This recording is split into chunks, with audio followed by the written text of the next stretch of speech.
Hola a todos, nos volvemos a encontrar. Esta vez va a ser para hablar del texto de Max Weber, el político y el científico.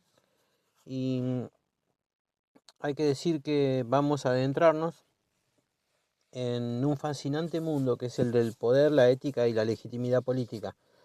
Eh, Tal como lo explicó uno de los grandes pensadores del siglo XX, que es Max Weber, nos ofreció un enfoque único para entender la compleja relación entre la moralidad, el liderazgo y las estructuras de poder en la sociedad moderna. Así que mi objetivo es desglosar paso a paso las ideas centrales de Weber, para que podamos ver cómo sus conceptos nos ayudan a comprender el mundo en el que vivimos hoy. Antes de entrar en materia, pongámonos en contexto. Weber escribió en una Europa de principios del siglo XX, justo después de la Primera Guerra Mundial. En ese momento las viejas estructuras de poder estaban en crisis. Las monarquías tradicionales caían y las democracias modernas estaban emergiendo. A su vez, el mundo estaba viendo un proceso creciente de racionalización. Todo se organizaba más y más en torno a reglas de burocracias y procedimientos. Weber estaba profundamente interesado en cómo funcionaba el poder en este nuevo mundo y sobre todo en cómo los líderes podían tomar decisiones éticas en un contexto tan cambiante.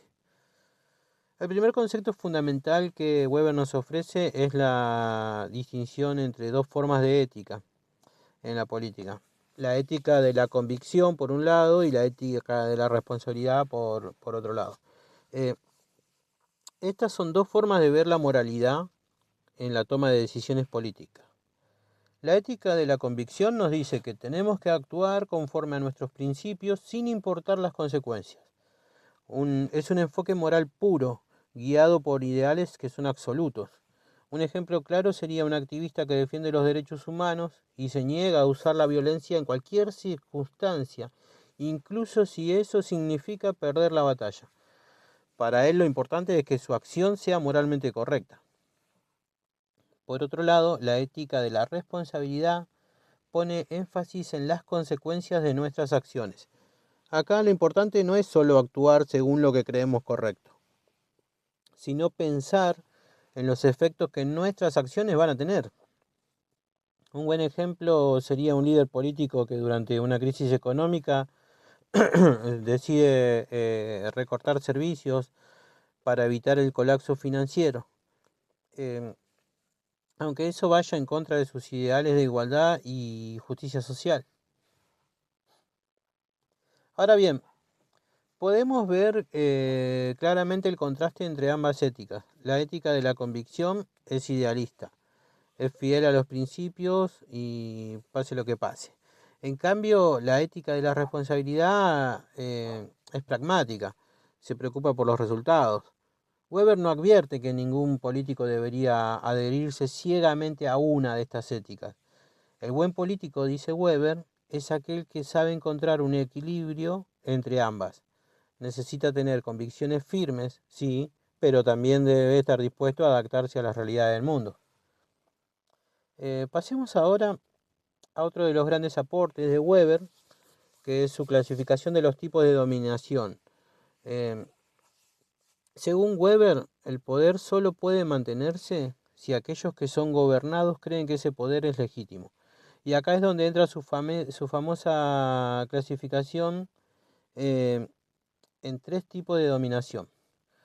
La dominación tradicional eh, es el tipo de poder que se basa en la costumbre y la tradición. Por ejemplo, una monarquía hereditaria es un claro caso de dominación tradicional. El rey gobierna porque siempre ha sido así, porque así lo dicta la tradición. La dominación carismática es el tipo de poder que se basa en la devoción hacia un líder excepcional, alguien que inspira a otros por su carisma personal. Un ejemplo histórico sería Napoleón Bonaparte, que no solo fue un brillante estratega militar, sino que también tenía una capacidad increíble para atraer la lealtad de las masas. Las personas seguían a Napoleón no por reglas o costumbres, sino por su carisma. Y la dominación legal racional es la que, es la que se encuentra en el poder más típico de las democracias. Se basa en la legitimidad, en la legalidad de las normas y en la autoridad de las personas elegidas para cumplirlas.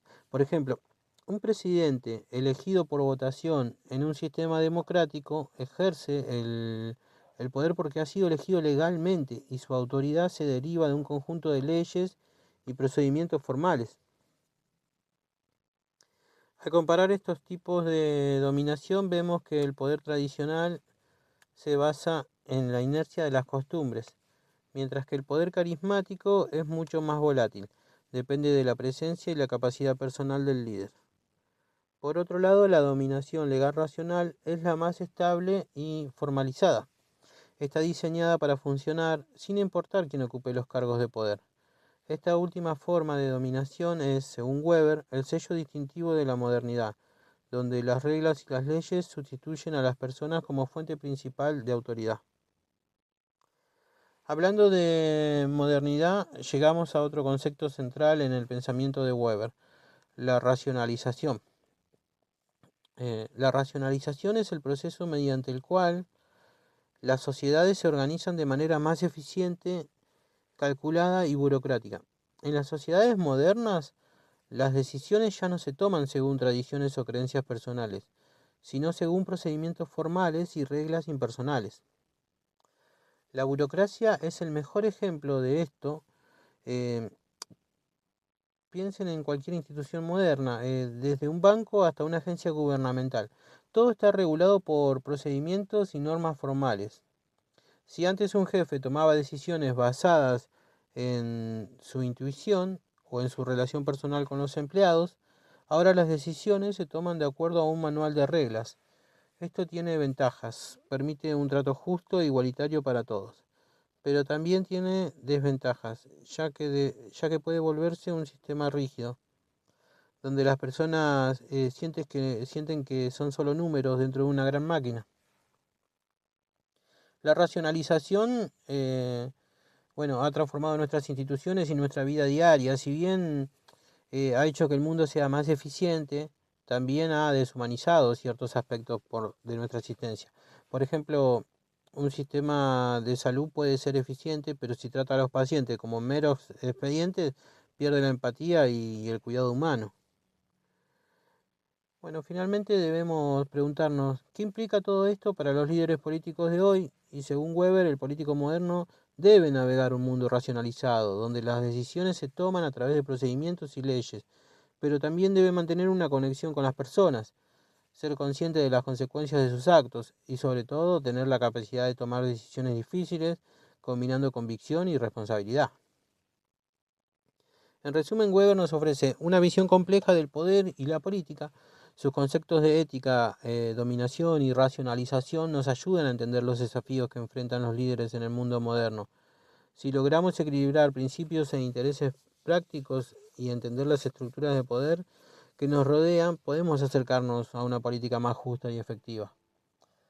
Bueno, eso es todo hasta acá y espero que les haya sido nutritivo como lo fue para mí y nos vemos en el próximo capítulo.